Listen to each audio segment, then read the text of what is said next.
বিয়ের পরে জানো তো, বিয়ের পরে আমার ছেলে একদম পুরোই পাল্টে গেছে। আগে আমার ছেলে বুঝলে মাইনে এনে আমার হাতে দিত, আর এখন এখন তো চোখেও দেখায় না। আর এক আমার জামাই জানো তো, মাইনে আসতেই আমার মেয়ের হাতে দিয়ে দেয়, বলে তুমিই তো আমার বাড়ির লক্ষ্মী। আগে তো রান্নাঘরের মুখও দেখতো না, আর এখন এখন জানো এখন কি করে, এখন বউ যদি তোমার তরকারি করে, ছেলে আমার লুচি করছে, মানে কি বলবো, মানে এগুলো দেখা যায়, তুমি বলো, এগুলো চোখে সহ্য হয় না আমার। আর এক আমার কি ভালো ছেলে, ও তো আমার মেয়েকে রান্না করে ঢুকতেই দেয় না, বলে তুমি কি এখানে রান্না করতে আর মিনতি কি বলবো তোকে, জানিস একদিন রাতে আমার শরীর খারাপ করে গেছিল, তা আমি আমার ছেলেকে বলছি বাবু একটু আমাকে ডাক্তারখানায় নিয়ে যাবি, বলছে না অনেক রাত হয়ে গেছে, তুমি আজকে শুয়ে পড়ো, কাল সকালে নিয়ে যাব। আর আমার জামাই সত্যি ওর মতন ছেলে হয় না।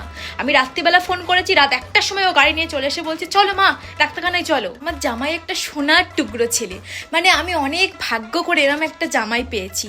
নিজের বাবা মার কথা শুনুক না শুনুক, শ্বশুর শাশুড়ির কথা ঠিক শুনবে। তোর কাছে কি বলবো, আমার ছেলেটাই 1 নম্বরের বাঁদর। শ্বশুর শাশুড়ি আসলে মা এটা খাবেন, মা ওটা খাবেন, মা মাটন খাবেন, মা চিকেন খাবেন, মা এখানে বসুন ওখানে বসুন, মানে পিছন পিছন সারাক্ষণ ঘুরঘুর করতেই থাকে। আমার জামাই মানে প্রত্যেক দিন ফোন করে আমাকে খোঁজ নেবে যে মা খেয়েছেন তো, মা ওষুধ টাইম মতো নিয়েছেন তো। আর ওদের বাড়ি গেলে হয় মা এই খান, মা ওই খান, মা চলুন এখানে ঘুরে আসুন। আমার জামাইয়ের মতন একটাও ছেলে হয় না।